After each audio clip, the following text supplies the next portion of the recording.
السلام علیکم۔ رات کے تقریباً 11 بجے کا وقت ہوگا جو وہ اس گاؤں کے سنسان بس اسٹاپ پہ اترا۔ بھری بس میں سے یہاں اترنے والا وہ اکلوتا مسافر تھا۔ گاڑی سے اتار کر آگے بڑھ گئی تو اس نے ارد گرد نظر دوڑائی۔ جہاں تک نظر کام کر رہی تھی وہاں صرف کھیت اور اکا دکا درخت ہی نظر آ رہے تھے۔ اگرچہ گرمیوں کا موسم تھا مگر پھر بھی دور دور تک کسی ذی روح کا وجود نظر نہیں آ رہا تھا۔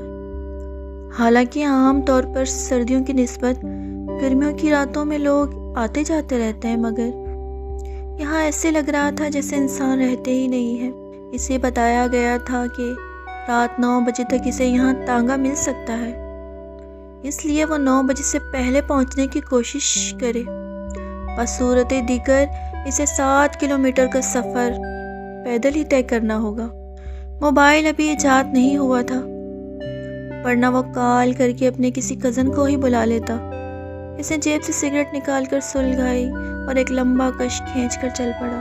سامان کے نام پر اس کے پاس صرف ایک چھوٹا بیگ تھا جس میں ایک عدد مٹھائی کے ڈبے سمیت اس کے 3-4 سوٹ تھے۔ چند چھوٹی موٹی دوسری چیزیں تھیں جو اس کے گھر والوں نے اس کی پھوپھو کے لیے دی تھی۔ یہ کافی سال پہلے ایک بار یہاں آیا تھا۔ صبح یہ نکلا تو جلدی ہی تھا، مگر ایک تو سفر زیادہ تھا، دوسرا گاڑی خراب ہو گئی تھی جس کی وجہ سے اسے رات ہو گئی۔ شہر سے یہاں تک بس 2 ہی گاڑیاں آتی تھی، جن میں سے ایک تو پہلے ہی چلی گئی تھی اور دوسری شام 6 بجے نکلی تھی۔ اسے شام والی گاڑی ملی تھی جو راستے میں خراب ہو گئی۔ مکینک شہر سے لانا پڑا جس کی وجہ سے بہت وقت ضائع ہوا، اور کوئی ایسا ذریعہ نہیں تھا جس پر بیٹھ کر وہ یہاں تک پہنچ سکتا، اس لیے سوائے انتظار کے اور کوئی چارہ نہیں تھا۔ بیگ کندھے پہ لٹکائے سگریٹ کی کش لگاتا وہ سست روی سے چل رہا تھا۔ وہ جانتا تھا کہ 3 کلومیٹر کا سفر اسے پیدل ہی طے کرنا ہوگا، کیونکہ جس طرح کا یہ علاقہ تھا شاید ہی سے اس وقت یہاں کوئی سواری ملتی جو اسے اس کی منزل تک پہنچا دیتی۔ 2 کلومیٹر چلنے کے بعد چھوٹا سا ایک گاؤں آیا تھا، مگر یہ اس کی منزل نہیں تھی۔ اسے بھی 5 کلومیٹر اور چلنا تھا، اور یہ سوچ کر اس کی جان نکلی جا رہی تھی کہ ابھی 5 کلومیٹر اسے اور بھی پیدل چلنا ہے۔ گاؤں میں پھرنے والے آوارہ کتوں سے بچنے کے لیے اس نے گاؤں کے اندر سے گزرنے کے بجائے باہر والے راستے کو ترجیح دی۔ اسے اتنا تو یاد تھا کہ اس کے بعد ایک اور گاؤں آنا ہے۔ 3 کلومیٹر کے بعد اس کی پھوپھو کا گاؤں ہے جہاں اس نے جانا ہے۔ پھوپھو، آپ نے بھی رہنے کے لیے دنیا کے آخری سرے کو ہی چنا ہے۔ چلتے چلتے وہ بڑبڑایا۔ ٹانگوں میں ہلکی سی تھکاوٹ محسوس ہوئی تھی۔ نہیں جمال، ہمت نہیں ہارنی، بہت سفر باقی ہے، اس نے خود سے کہا اور جیسے تیسے چلتا رہا۔ دور سے نظر آنے والی روشنی سے اندازہ ہو رہا تھا کہ راستے میں پڑنے والا دوسرا گاؤں آنے ہی والا ہے۔ ان روشنیوں پر نظر جمائے خود کو حوصلہ دیتے وہ چلتا رہا۔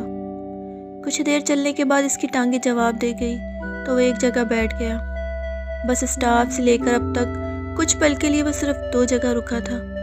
گاؤں کی روشنی اب بھی بہت دور لگ رہی تھی۔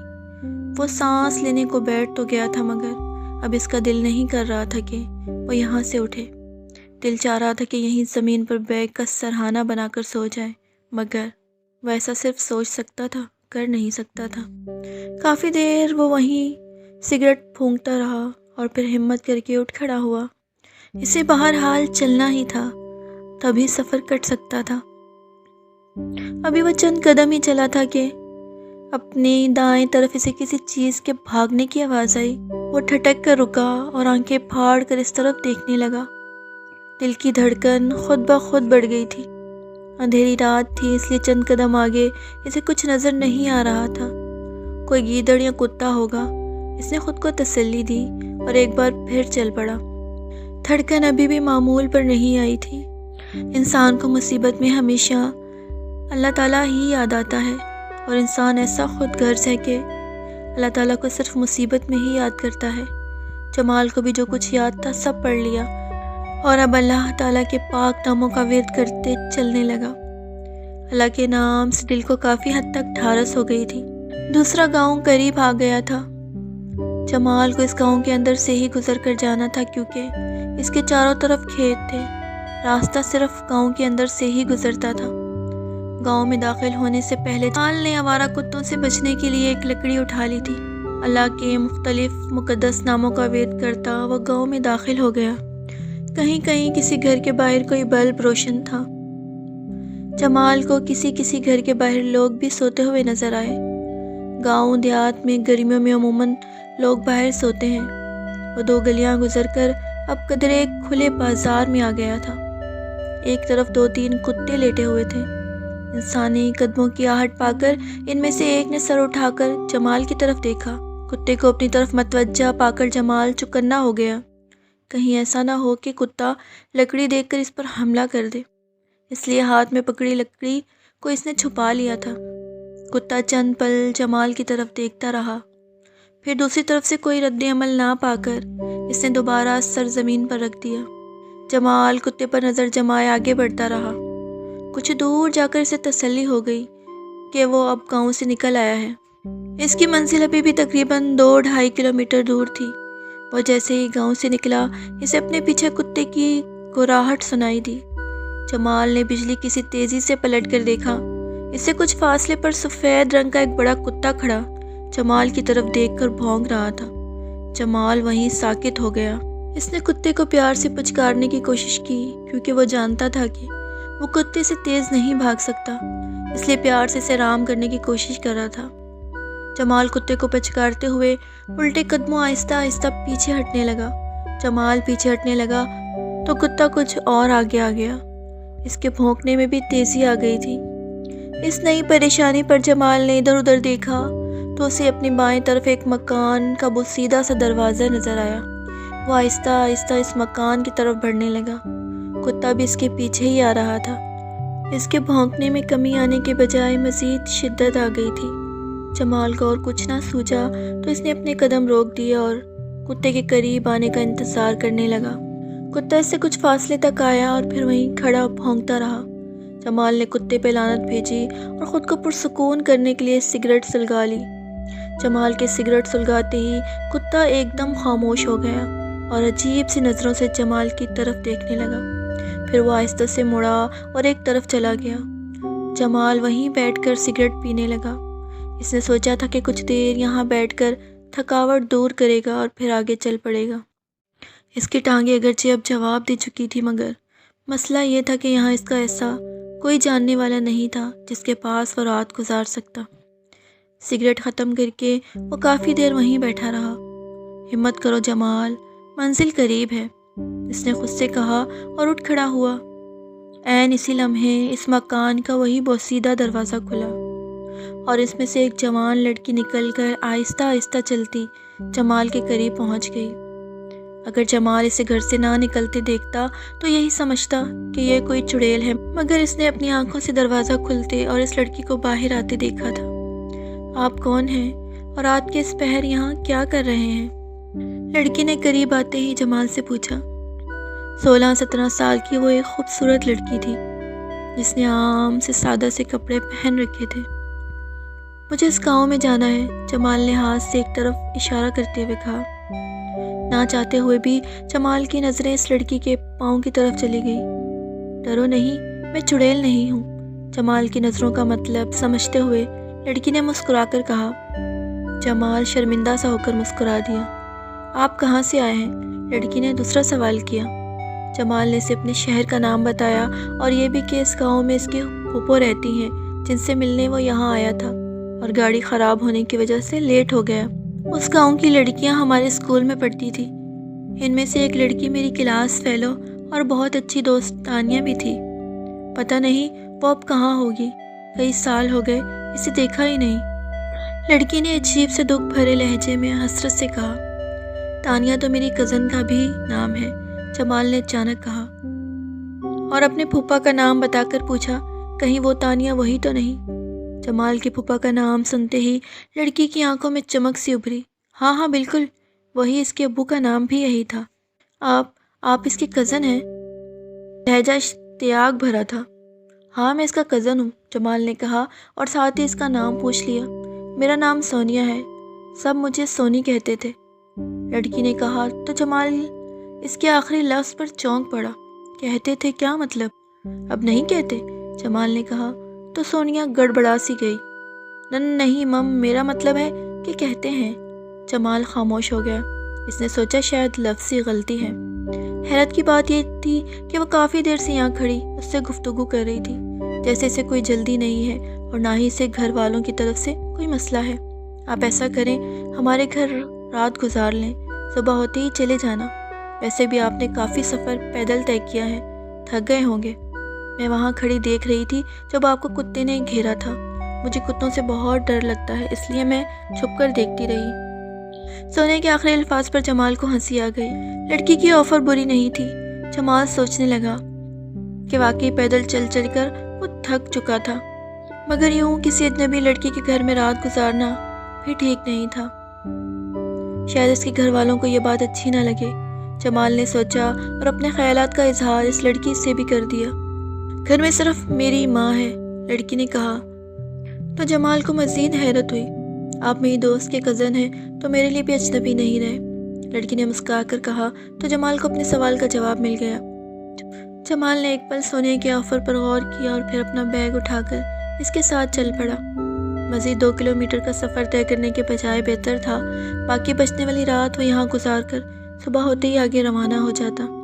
گھر میں داخل ہوتے ہی جمال کو شدید حیرت ہوئی۔ ایک کمرے کے آگے چھوٹے سے صحن میں 2 چارپائیاں بچھی ہوئی تھی، جن میں سے ایک پر کوئی وجود چادر اوڑھے سو رہا تھا، جبکہ دوسری خالی تھی، جو شاید سونیا کی تھی۔ جمال کو حیرت اس بات پر ہوئی تھی کہ گھر بالکل بھی صاف ستھرا نہیں تھا۔ ایسا لگتا تھا جیسے یہاں ایک عرصے سے کوئی رہتا ہی نہیں ہے۔ اکلوتے کمرے کا دروازہ بھی غائب تھا۔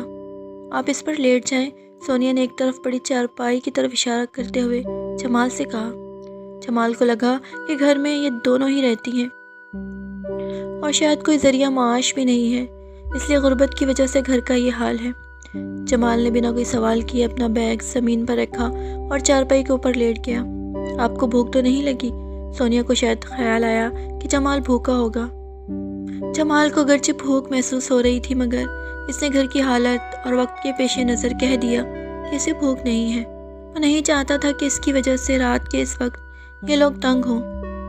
بیٹی کون ہے؟ اچانک ہی سونیا کی ماں نے منہ سے چادر ہٹا کر پوچھا۔ امی مسافر ہے، اسے دوسرے گاؤں جانا ہے۔ میں نے کہا رات زیادہ ہو گئی ہے، ہمارے گھر رات گزار لے، صبح چلے جانا۔ سونیا نے اپنی ماں کو جواب دیا۔ اچھا کیا بیٹی، شاید یہ ہمارے کام آ جائے، سونیا کی ماں نے کہا اور چادر دوبارہ اپنے اوپر کھینچ لی۔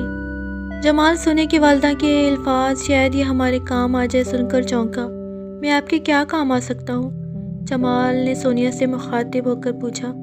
کچھ نہیں، آپ آرام کریں، امی نے تو بس یوں ہی کہہ دیا ہے، سونیا نے جمال کو ٹال دیا۔ جمال چپ ہو گیا تھا، البتہ اس کے ذہن میں ابھی بھی کئی سوال تھے۔ شاید یہ لوگ اس سے مالی مدد چاہتے ہوں، جمال نے سوچا اور کروٹ بدل لی۔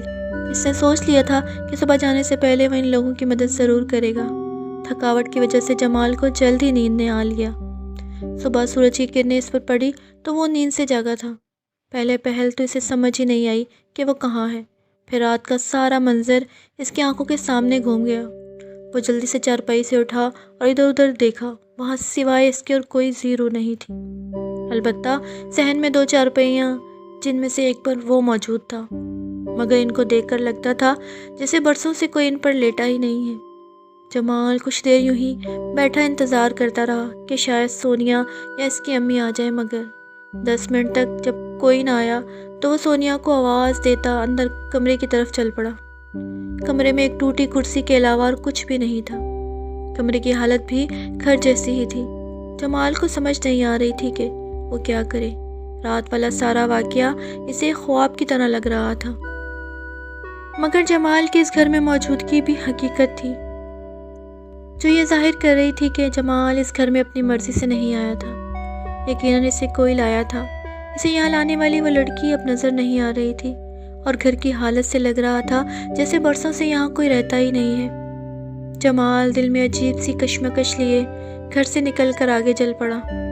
جمال کو اس گھر سے نکلتے دیکھ کر لوگوں نے عجیب سی نظروں سے اسے دیکھا تھا، جیسے جمال انسان کے بجائے کوئی دوسری مخلوق ہو۔ اپنی پھوپھو کے گاؤں میں پہنچنے تک جمال رات والے واقعے کے بارے میں ہی سوچتا رہا۔ جمال کی پھوپھو اور کزنز اسے اچانک دیکھ کر بہت خوش ہوئے تھے۔ ان کے پوچھنے پر جمال نے بتایا کہ وہ رات آیا تھا، لیٹ ہونے کی وجہ سے پچھلے گاؤں میں کسی نے اسے اپنے گھر روک لیا تھا، اس لیے وہ صبح صبح یہاں آ گیا ہے۔ جمال نے مختصر بتایا، اور رات والا واقعہ وہ گول کر گیا تھا۔ تیسرے دن جمال کا کزن اس کو لے کر اپنے ایک دوست سے ملنے گیا۔ یہ وہی گاؤں تھا جہاں جمال کو وہ لڑکی ملی تھی۔ باتوں باتوں میں جمال نے اپنے کزن کے دوست سے اسی گھر کے بارے میں پوچھا تو وہ لڑکا چونک پڑا۔ بھائی آپ یہ کیوں پوچھ رہے ہیں؟ اس لڑکے نے کہا تو جمال نے ساری بات تفصیل سے اسے بتا دی۔ جمال کی بات سن کر اس کا کزن اور دوست دونوں اچھل پڑے۔ وہ دونوں جمال کو ایسے گھور رہے تھے جیسے انہیں اس کے دماغی توازن پر شبہ ہو۔ کیا ہوا؟ ایسے کیوں دیکھ رہے ہو؟ جمال نے حیرت سے پوچھا تو جواب میں جو کچھ انہوں نے بتایا اسے سن کر جمال کو سکتہ سا ہو گیا تھا۔ اس کے کزن نے بتایا کہ جمال جس کی بات کر رہا ہے وہ مکان کئی سالوں سے بند پڑا ہے۔ اس گھر میں واقعی ماں بیٹی رہتی تھی۔ مذہب کے لحاظ سے وہ عیسائی تھی، مگر دونوں ماں بیٹی بہت اچھی انسان تھی۔ اس گاؤں میں عیسائیوں کے اور بھی کئی گھر ہیں اور سب بہت اچھے لوگ ہیں۔ سونیا اور اس کی ماں بھی ایسی ہی تھی۔ ایک رات کسی کو بنا کچھ بتائے پتہ نہیں وہ دونوں کہاں چلے گئے۔ گاؤں کے لوگوں نے انہیں تلاش کرنے کی پوری کوشش کی مگر ان کا کوئی سراغ ملا ہی نہیں۔ تم کہہ رہے ہو کہ تم نے کل رات ان کو اسی گھر میں دیکھا ہے؟ جمال کے کزن نے اس کی طرف دیکھتے ہوئے کہا۔ جمال نے اسے سونیا کی عمر اور خود و خال بتائے تو اس کے کزن کا دوست چونک پڑا۔ ہاں ہاں بالکل وہ ایسی ہی تھی، اس کے دوست نے جوش سے کہا۔ بات کسی کی بھی سمجھ میں نہیں آ رہی تھی۔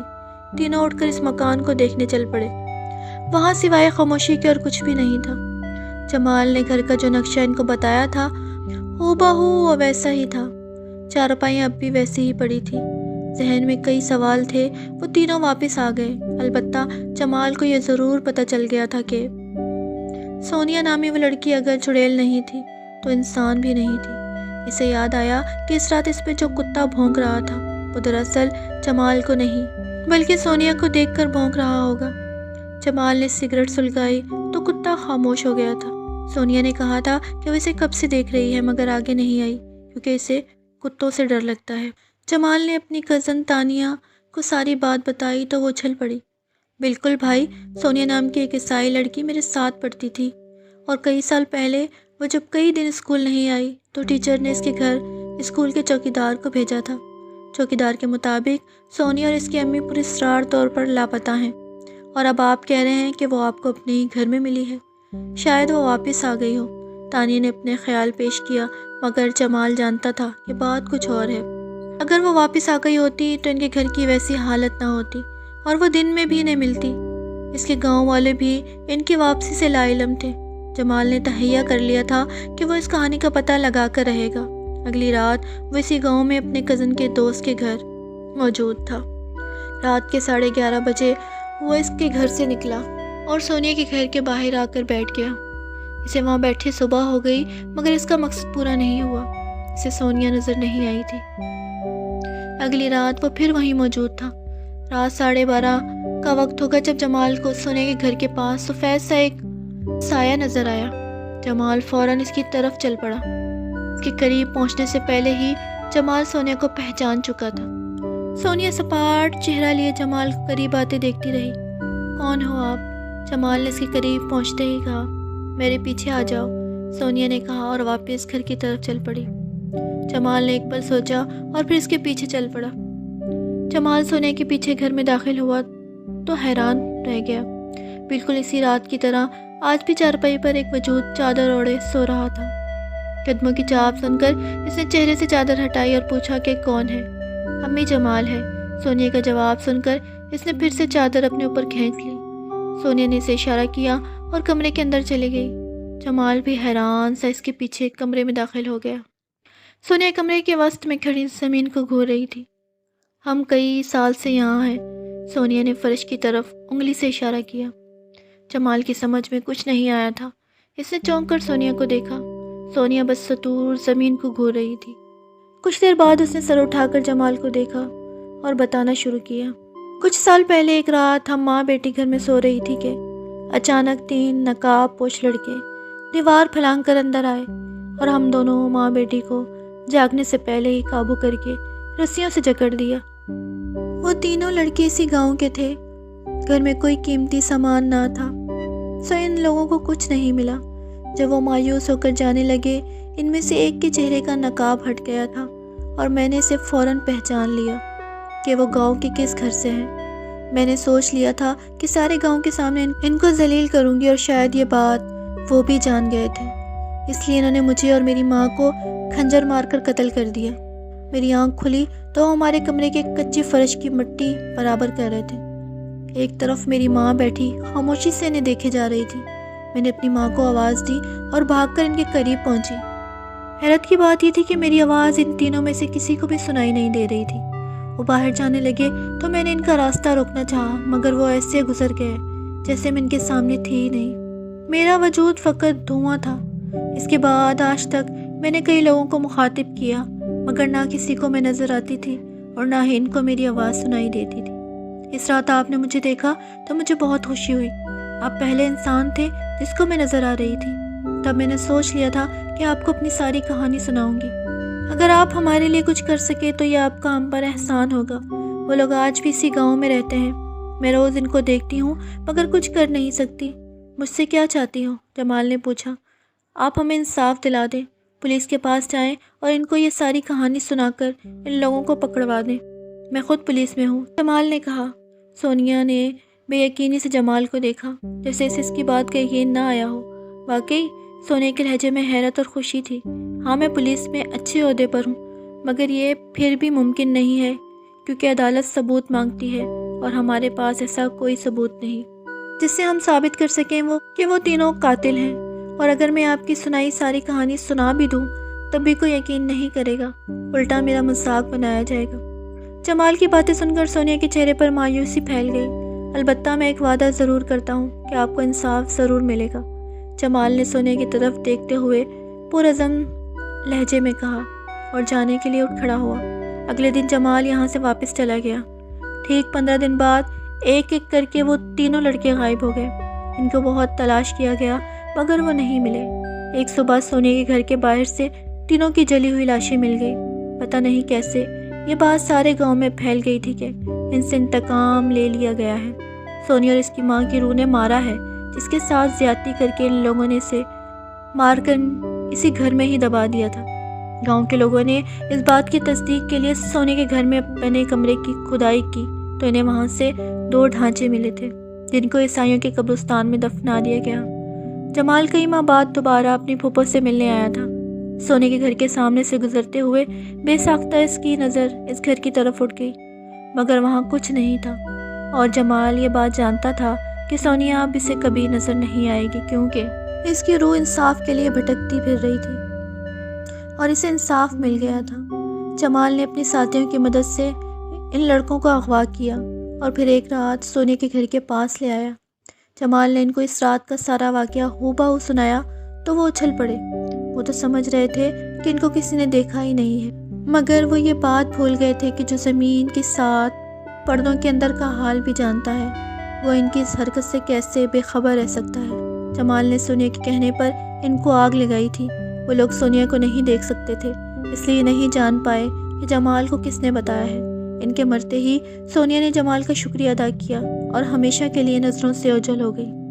جمال آج بھی یہ سوچ کر حیران ہوتا ہے کہ اس رات شاید اسی لیے گاڑی خراب ہونے کا بہانہ بنا تھا کہ جمال لیٹ ہو جائے اور سونیا سے ملے۔ بعض اوقات جو کام بظاہر کسی ایک کے لیے برا ہوتا ہے، وہی کام دوسرے کے لیے کتنا فائدہ مند ہے، بے شک اس کے رنگ وہی جانتا ہے۔ ہم انسان صرف اپنا سوچتے ہیں اور وہ رحیم پاک پروردگار اپنی ساری مخلوق کا